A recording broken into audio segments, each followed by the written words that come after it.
More and less का क्या मतलब होता है, ये आज की इस वीडियो में सीख लेते हैं। मोर एंड लेस का दो तरीके से हम मतलब समझ सकते हैं। एक तो मोर एंड लेस का अगर हम मतलब समझें तो मोर का मतलब होता है ज़्यादा, और एंड का मतलब होता है और लेस का मतलब होता है कम।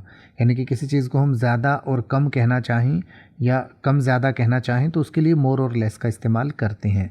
इसके लिए जैसे अगर आप ये कहें she ate more pizza than I did at the party, तो इसका मतलब ये कि उसने उससे ज़्यादा पिज़्ज़ा खाया जितना मैंने खाया था। इसके अलावा आप ये कह सकते हैं the blue shirt costs less than the red one, यानी कि जो ब्लू को शर्ट है वो रेड वाली से कम कोस्ट करती है, यानी कि उसका प्राइस जो है कम।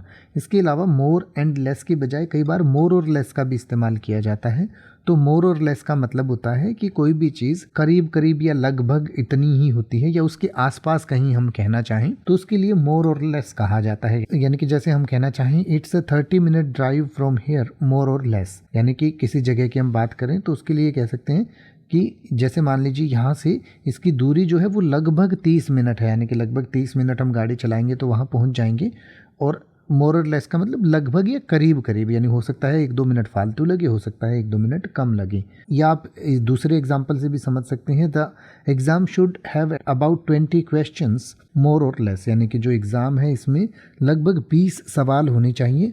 हो सकता है 1-2 ज़्यादा हों या हो सकता है 1-2 कम हों। तो इस तरीके की बातें कहने के लिए जिसमें करीब करीब, लगभग या अंदाज़न किसी चीज़ के आसपास की कोई बात की जाए तो उसको हम मोर और लेस कहते हैं। तो मोर और लेस और मोर एंड लेस में थोड़ा सा फ़र्क होता है, उसको आप इस तरीके से समझ सकते हैं। या हो सकता है कि सामने वाला भी मोर और लेस ही कहना चाहता हो पर उसने गलती से मोर एंड लेस कह दिया हो, ये भी हो सकता है।